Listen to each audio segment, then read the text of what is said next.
So we title this, Don't Be a Therapist, Provide a Lifeline. The idea is a lot of business owners, or even just coworkers, they don't have the answers. I don't know what to say, I don't know what to do, and you don't have to be a therapist, but it's nice to know where help is. And so we want to put together a breakout of panelists that will come and share some firsthand testimonies of what it means. You heard Tim talk about chaplaincy and how critical it is in the workplace. And I know that I worked at UPS for over 20 years, and we had an EAP program. And my entire 20 years I was there, I never once used it. But if I had access, or if my family and my daughter had access to a chaplain, I know there were many, many opportunities where I would have called out for help. I would have loved to have a lifeline. But when it's an 800 number, and I just don't feel connected to that person, is a huge, huge miss. And so that's what this panel is designed for, is to give you, to open up your field of vision for what chaplaincy is and how it can be used, and just exploring that together and seeing these different levels. What Ron is handing out is this employee well-being, PTSD, mental health, and workplace chaplaincy. It's got his card on top. And this is an amazing resource. In my work, we would deal with what's called the FAST team, Family Assistance Support Team. When an aircraft went down, we would go and support that family until they would be resolved. And it was pretty intense training to be supportive in that situation. So we were the closest to being a chaplain in that environment, but it was definitely not Christ-centered. It was just to be a care provider. But as one day there was a lady that came in and she was sharing with us what is PTSD, the criteria almost, the elements of it. And as she listed these things, I just was, that's me, and that's me, and that's me, and it was, oh my word, I never knew that I was dealing with this at my workplace until she came in and explained it to me. And so when it says PTSD, that's not for first responders and people who deal with people who just die. This is, as Ron will say, the forgotten people, just the workers on the floor, the people who are just out there on the factory floor that need help. They're dealing with this too. Life is happening to all of us. And so how can we as the body of Christ come together and offer this lifeline to them? And so we put in the program at the front, or very close to it, a QR code that says, speaker bios. I am a firm believer that I would rather hear from them than hear about their criteria of why they should sit up here. They are amazing people, and I'm so excited they're here. And so if you want to read more about what God has done in their past and their kind of criteria, you can do that. But I want to jump into listening and talking with them. I'll just introduce so you see, you have the picture and the face, and they look very similar to what we have. Yeah. So on the end is Ron Henry, and then Bill Pharris, Beverly Eades, and Todd Barton. And they all have different functions, different roles in chaplaincy. Todd is an independent chaplain, care provider for Continue Care. And then Bill, Ron, and Beverly all work with marketplace chaplains. And they have different places. So both Beverly and Todd are the boots on the ground. They go into offices and into factories and into the garage and talk to the employees. Where Bill and Ron are going to have a very different, they'll have a different way of communicating all this information for us. And so I wanted to just start right off with Ron and ask if you would define from your perspective, a strategic perspective, what is chaplaincy, and when you define it, and as you've seen it for the years that you've been involved, would you just walk us through what is chaplaincy? Yeah, I have a loud voice, but I'll use this. It's interesting to ask the definition because sometimes words get marginalized. So if I ask everyone out here, what do you think a chaplain is, you probably get 15 definitions, okay? Oh, I'm a chaplain.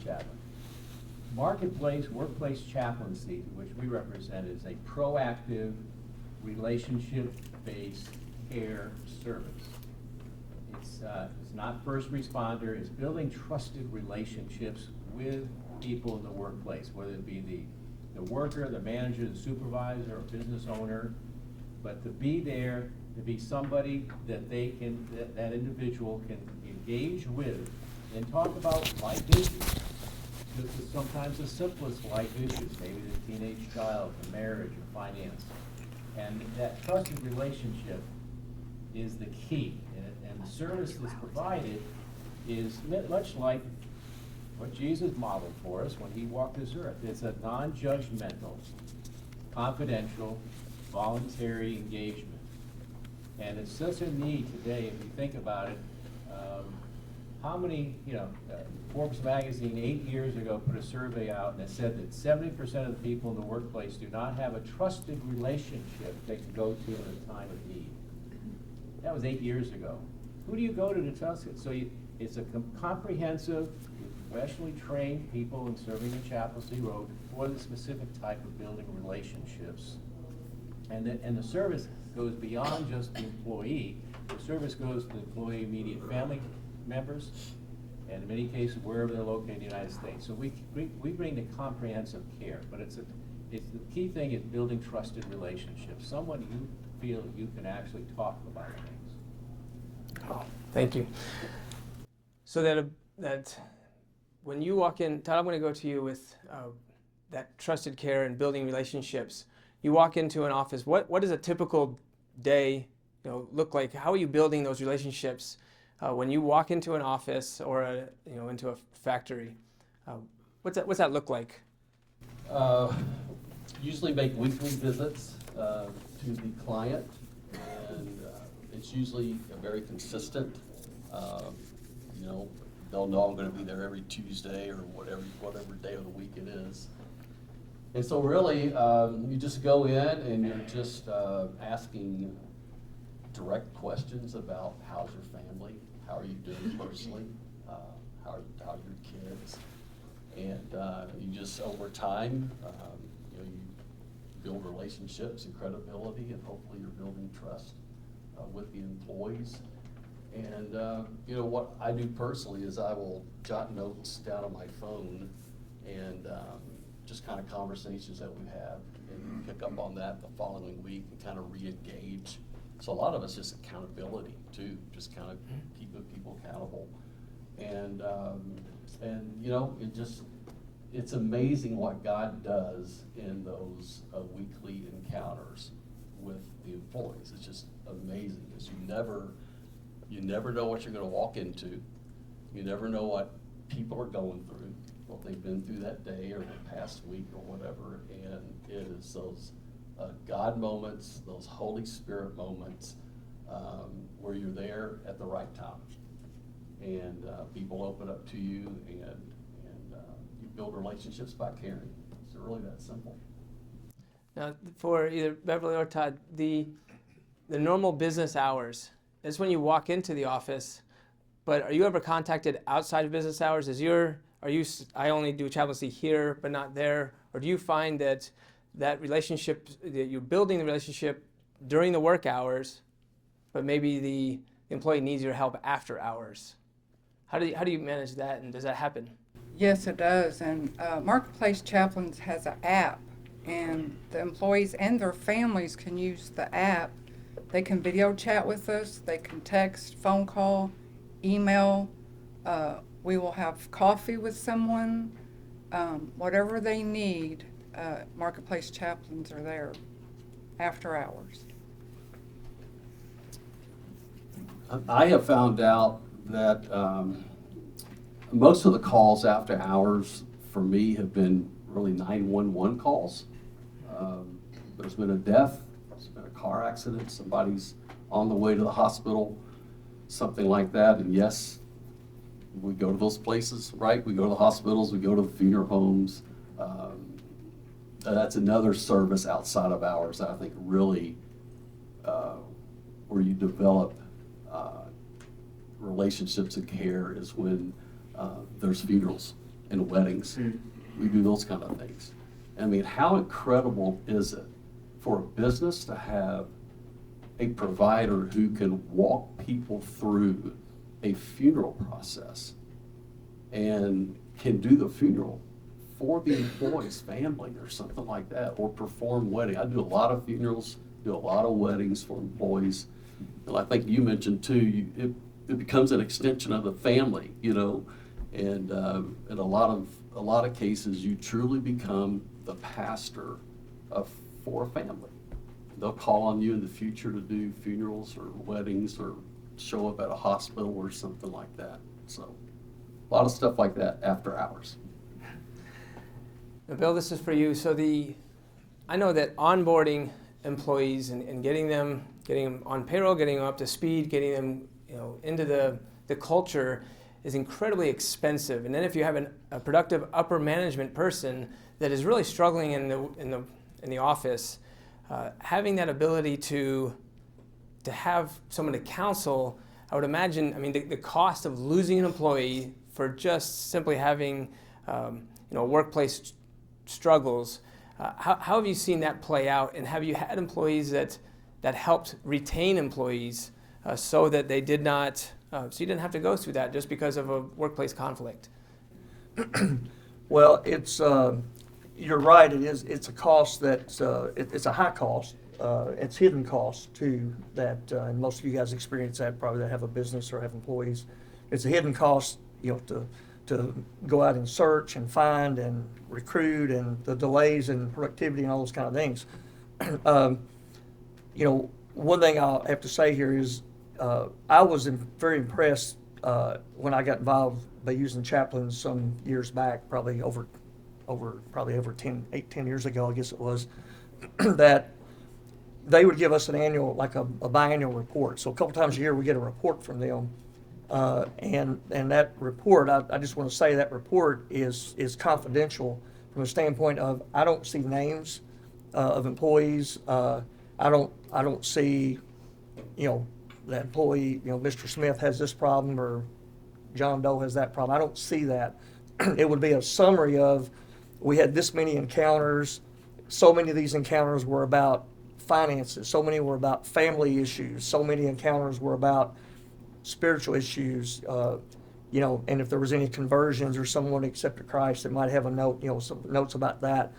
But and there was things about, this person was thinking about leaving their job, and what was eye-opening to me was there was so many numbers that I didn't know about. I didn't know.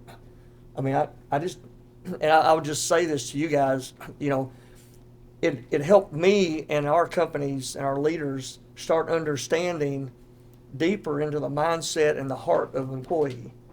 Because I'd ask all of y'all to look at these doors over here on this wall, and I would ask any of y'all, how many of y'all know what's behind that door? So I don't even know those. Every one of your employees has a room in their mind and their heart that they will not let you in as an employer. And I'm telling you that because you've all worked for someone in your past. And your goal has been that for that employer and your boss, you want your boss to think you are the best employee. You're the one that's going to get promoted. You want to do them a good job. Your God-given gift and calling is to be be great for that employer. So there's a tendency to not want to tell that employer that you have some weaknesses in your life, that you have some things that are challenging. So it's behind that door, and you will never see them. But what happens is the chaplain comes in secretively, and it is a secret because I can tell you in 10 years, I've never heard one thing that was said to a chaplain, not one that was in confidence. And the only thing we ever hear was if the employee says, I've got something going on, I wish you would ask everybody to pray for me about this. That might be the only time you hear some prayer request for somebody. But there's no, so with that all being said, that's where the impact comes because there's so many things going on that a person now can open that door and let the chaplain in, and it can deal with that thing kind of behind the scenes. And you don't have, it's just that benefit and that value that as an employer, you know, it takes a load off me because now I know that there's a way to deal, there's a way for that person to have an avenue to deal with that. And the real funny part is when they get in that door, usually Jesus is with them, somewhere in the mix, and that's the cool part. So that's my. Fantastic, thank you. So Ron, he is responsible for Kentucky and Tennessee and several other areas, and so Ron, you see a lot of differences, probably geographically. That the way Louisville handles is different from Nashville, and even so Marketplace, you use chaplains that are local to that area. Is that correct? Yes. And so would you share a story about some of the differences you've seen in the regions and how important it is to have a local chaplain that understands that culture versus maybe an employee that you brought in that doesn't know the culture?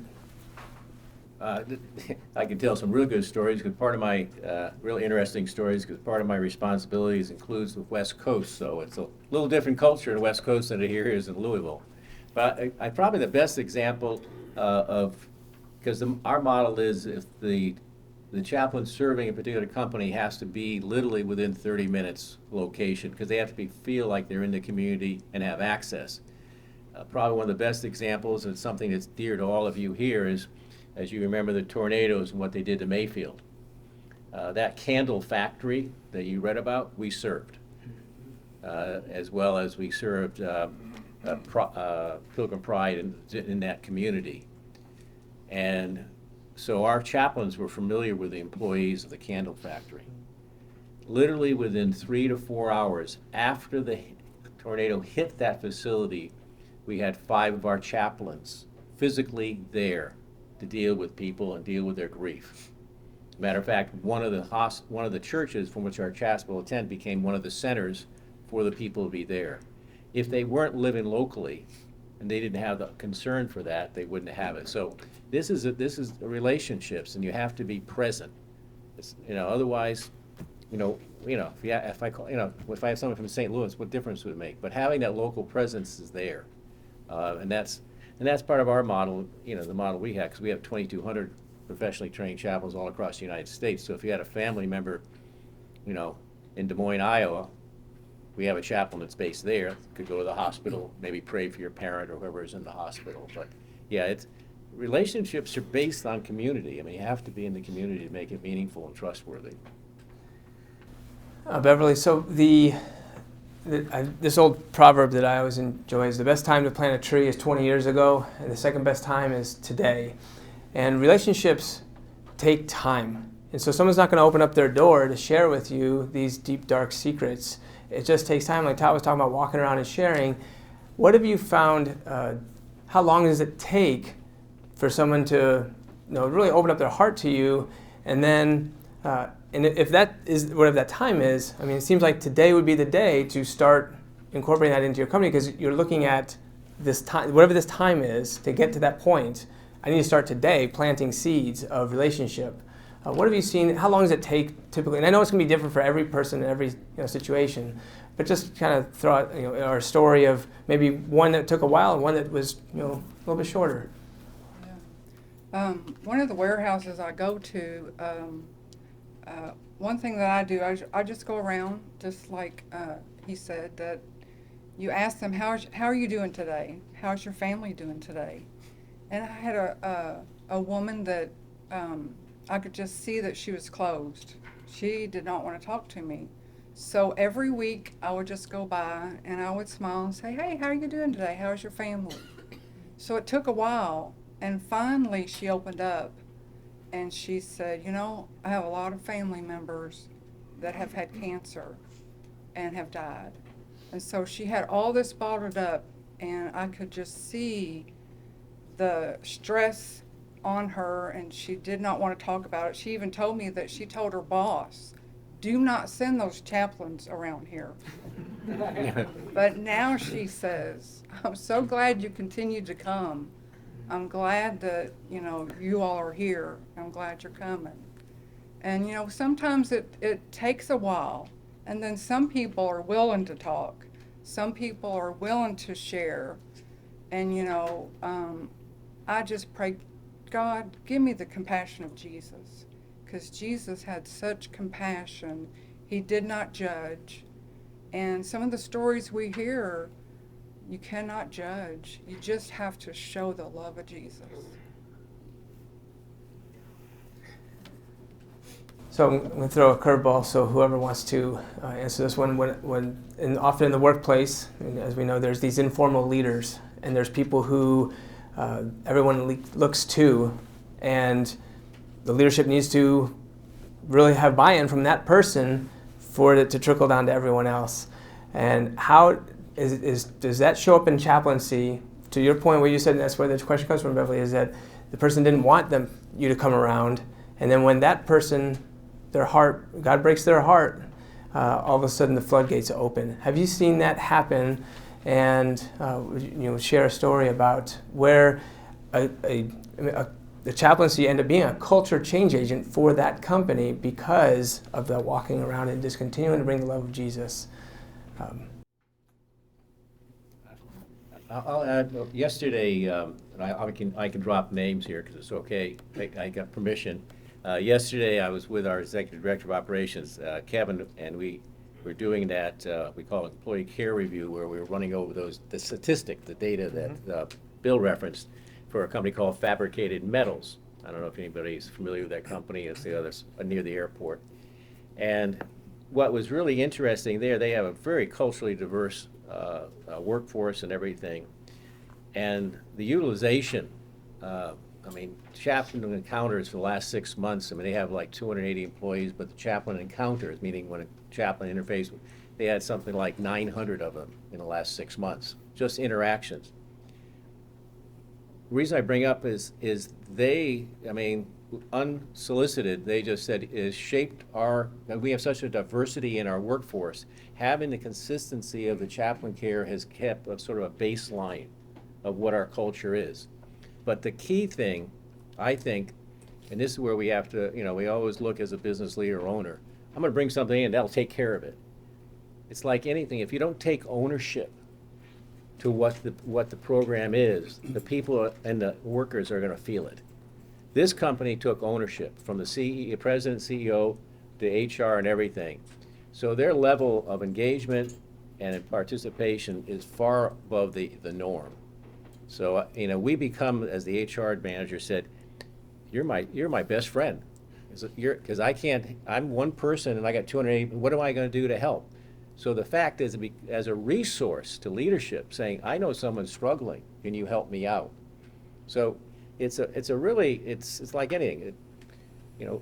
Are you committed or not? Do you really in your heart feel the pain of your people? And if so, what are you going to do about it? Yeah. I can share a quick story that happened. I had a client bring me on several years ago, and then they sold the company. So here comes the new owner in. They told him, we have this guy that comes around and talks to our employees.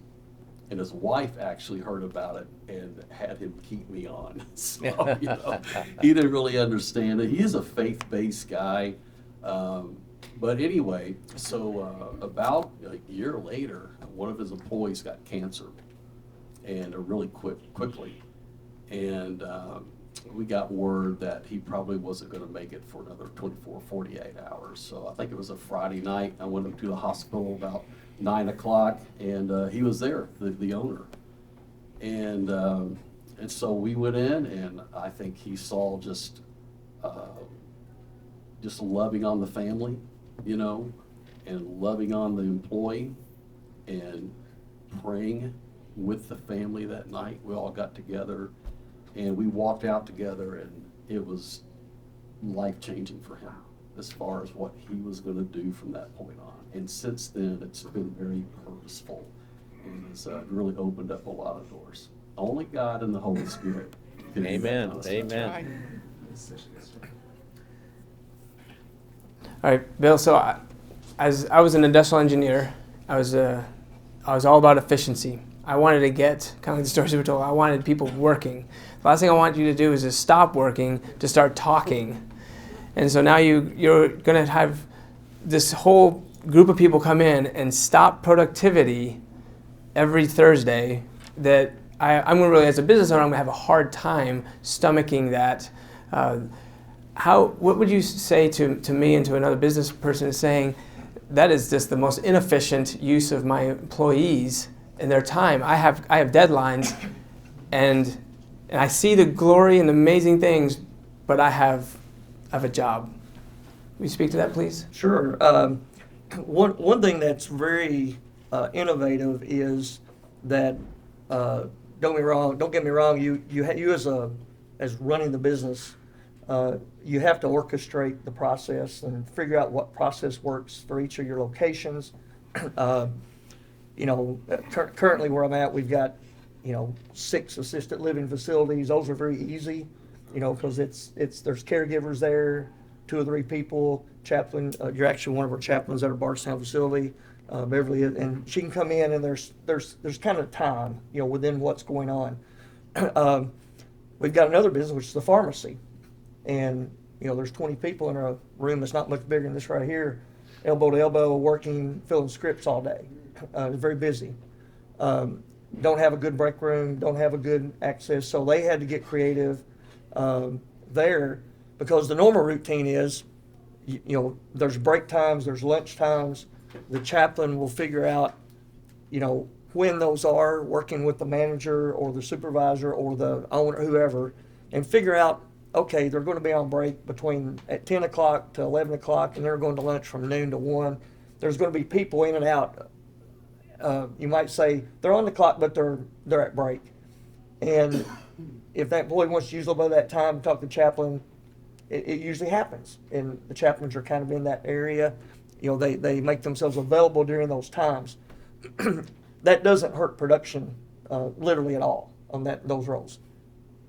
But our pharmacy, it was just very chaotic, and we couldn't figure that out. So our manager there said, hey, every other Friday morning, I'm going to have, they usually do some little breakfast thing, different things I'm going to have a breakfast early, like for an hour, early, start work and so on.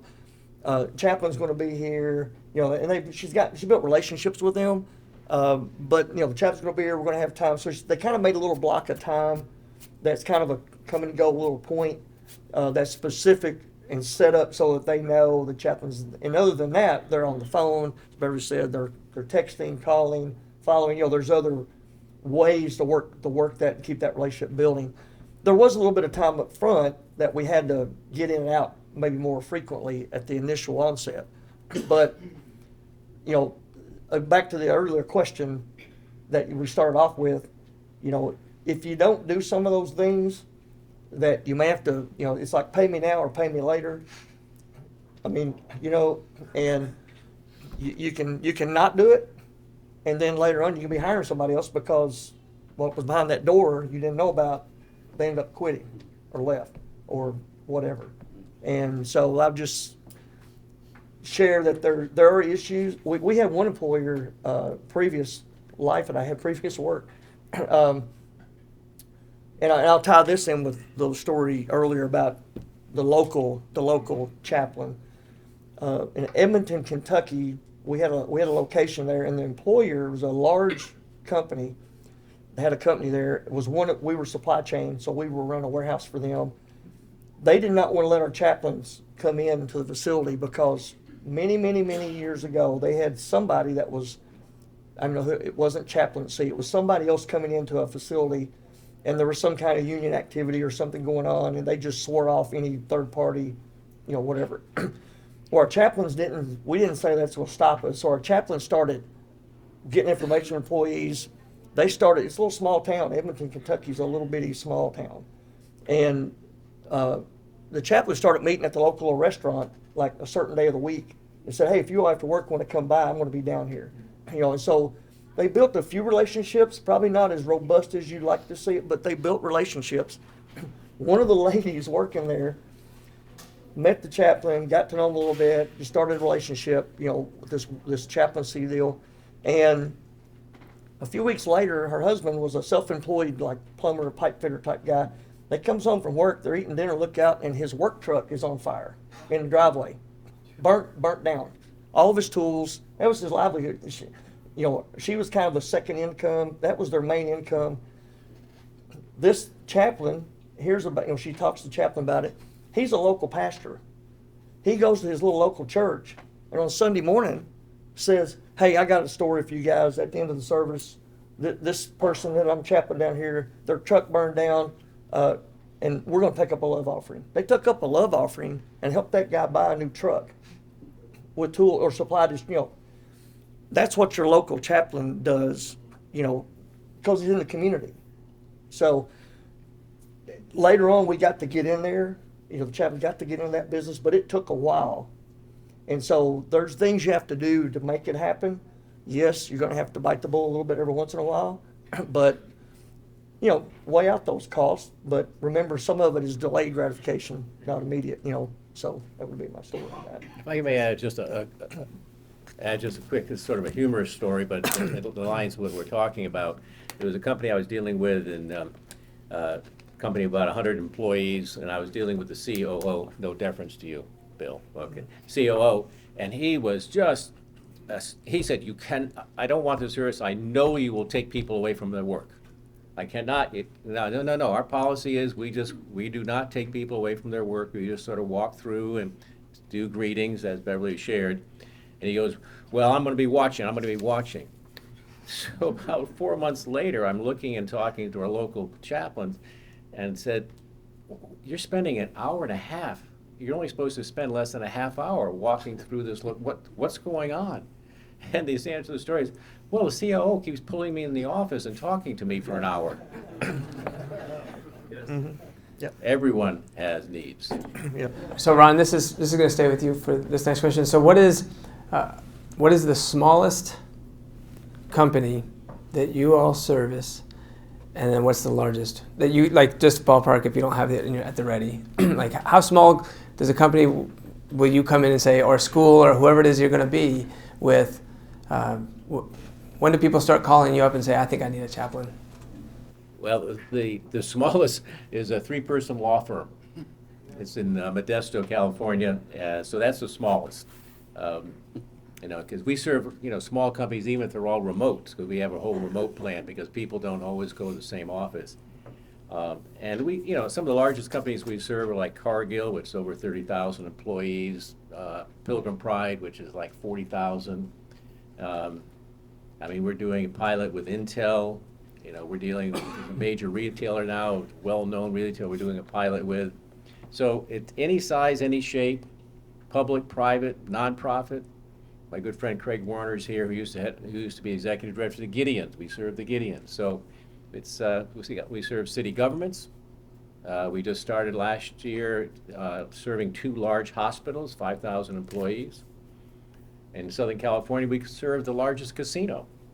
Imagine Jesus showing up at the tables. I don't think he's really at the table, but the plan of care, you can modify and approach as Tom does with his companies and Beverly here. We adapt to your situation. Just like when Bill, all the different companies he's involved with, it's different approaches. But the idea is we bring the love of Christ to people. Now, if you have 30,000 people in your company, for one chaplain, that's a lot. Well, you figure Cargill, and then each location has a couple thousand, so we probably have about 40 to 50 chaplains serving all the various locations, different time zones.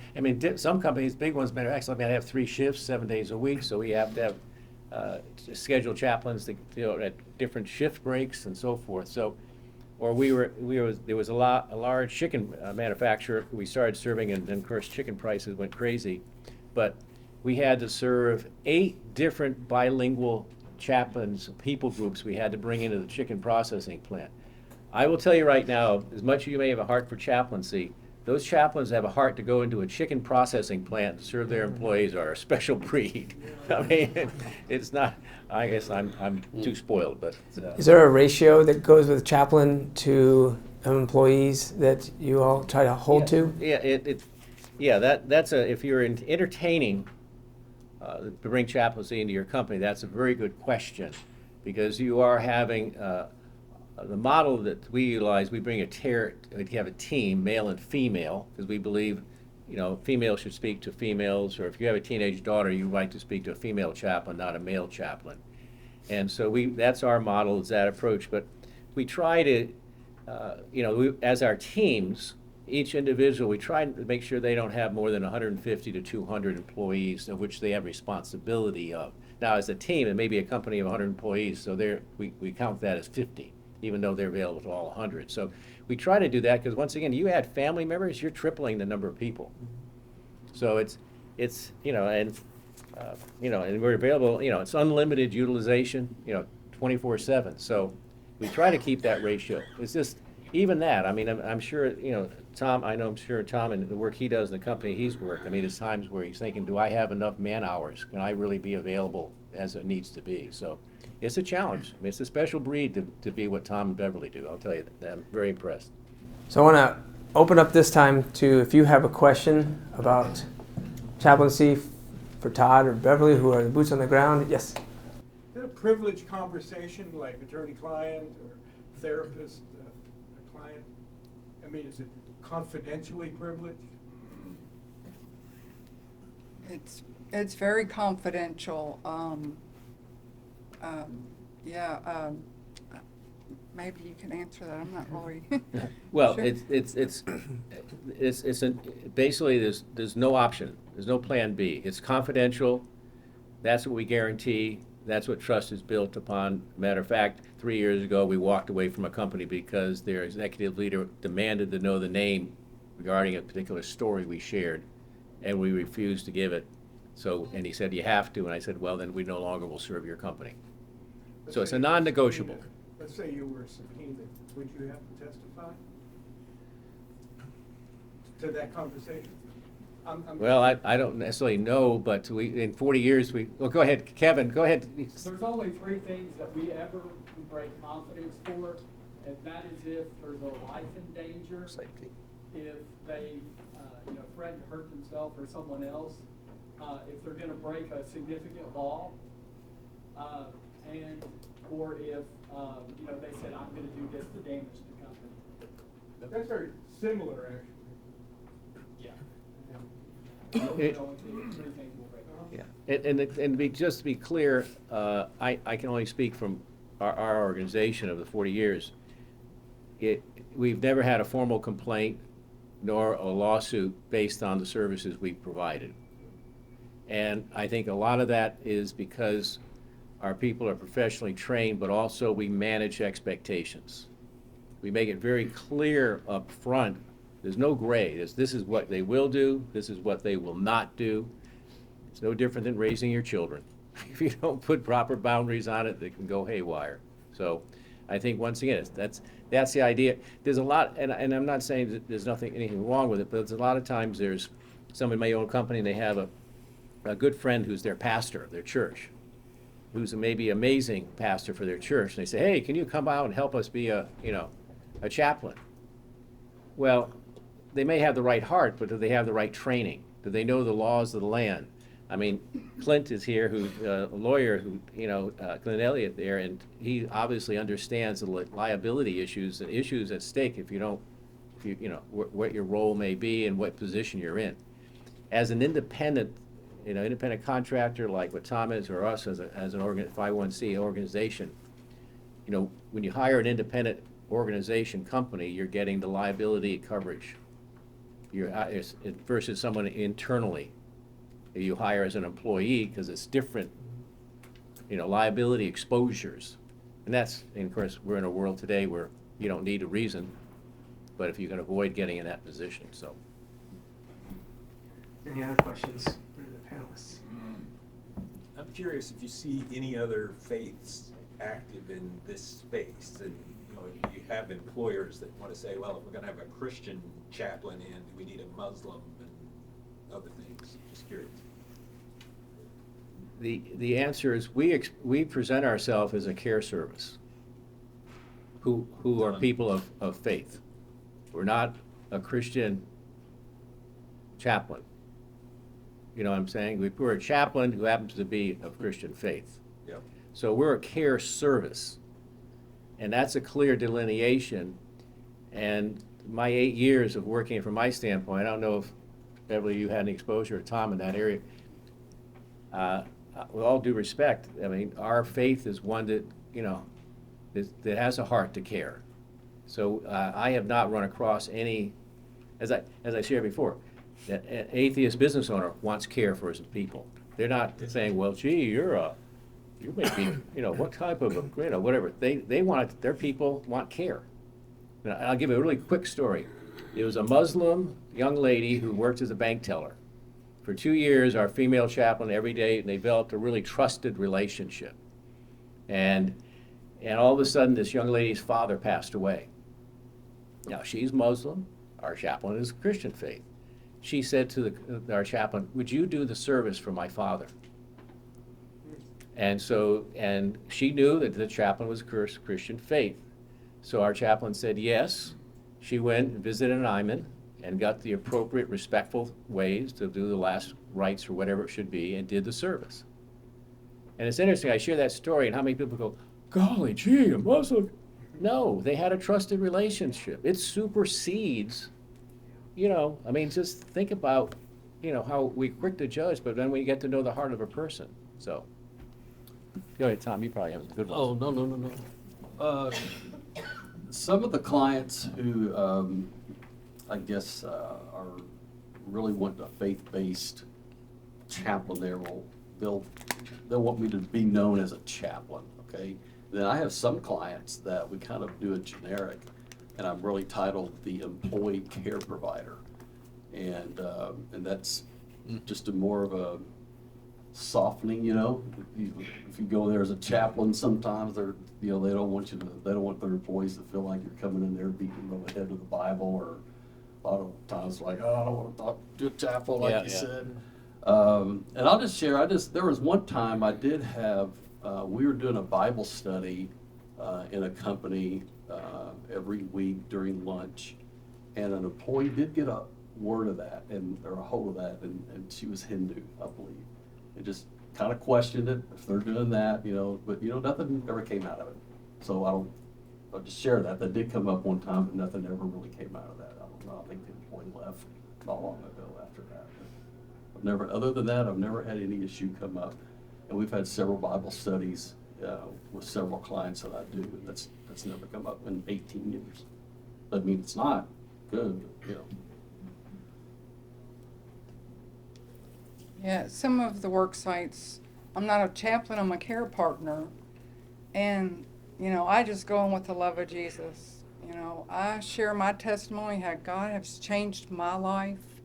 And sure, you know, like at Fabricated that he was talking about, there are so many different cultures and religions, and, you know, I don't judge. I listen to what they have to say, and I just share the love and plant seed, and God brings the increase. Yes. So Ron, it says that you're director of expansion. Is that, okay, so who actually does the expanding? Is there a group of people that approaches different organizations and businesses? We're so good with titles, aren't we?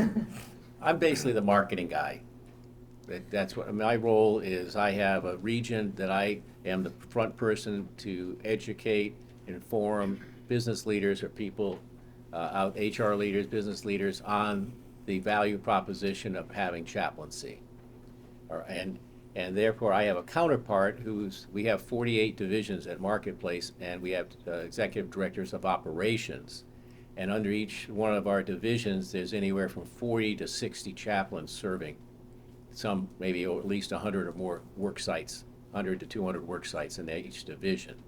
So I'm the front guy. I got the easy work. I just say hi and smile, and then the hard work comes when the operation team and Beverly actually, they're the ones that make me look good, because they're the ones doing all the hard lifting.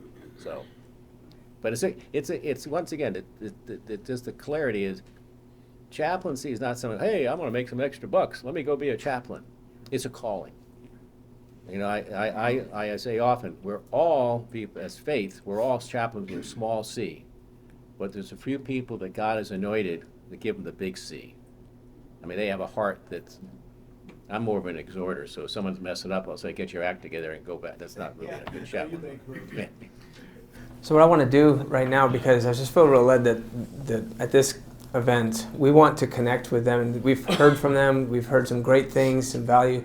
What I would hate is if we ran out of time and then you go to your next talk and you wanted to connect with Todd or with Ron or Beverly or Bill. So I want to ask Todd and Beverly just one question, and then I'm going to pray, and then I want you to just talk with them or go to the next breakout. But Beverly or Todd, will you share why you love doing this? What he just talked about. What is the drive of? I know it's hard to take all these different things, but where is it like, man, I'm so glad I do this. Yeah. Jesus changed my life 40 years ago. I was on drugs, and he changed my life. And if I can go and speak to somebody and show the compassion of Jesus and how he changed my life, he changed it. February the 26th, 1984, and I have not been the same. And if I can just reach one person and give them the love that he gave me, it's a calling. Awesome. I was a music pastor for 18 years at a local church and left, and then I went in the mortgage business for about 3 years and discovered I was more in the ministry in the mortgage business than I was in the four walls of the church. And we all have stories, we all have journeys, and I just pray that God would use my story and my journey to help others, and he just started opening doors, and that was, 18 years ago. So that's kind of my story. That's why I love what I do. Yeah.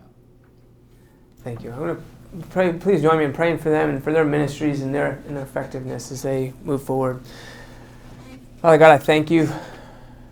Thank you for their ministries. Thank you for Bill and his openness to allow chaplaincy to influence his employees. Thank you for Ron and the way he is expanding this marketplace chaplaincy. And while it's a title, it's more than a title. And Jesus, I pray that you would bless him and give him divine contacts, whether in this room or throughout this conference or just as he's here in Louisville and beyond, the West Coast, wherever. Thank you for Beverly and Todd. I pray that you would bless them and their families, that you would keep their hearts close, that you would keep the warfare that's out there, that they come up against all the time, that they would bring the love of Jesus to these people, and they would be able to walk into some pretty dark places, but they shine the light of you in those places. And Jesus, I pray that you would give them a special ability to see and to hear the people that you are calling. Jesus, I thank you for their ministries. I thank you for the way that you love through them. In Jesus' name I pray, amen. All right, so please feel free to talk with them or just make connections. And then we'll start the next one at about 10 minutes. Copy of the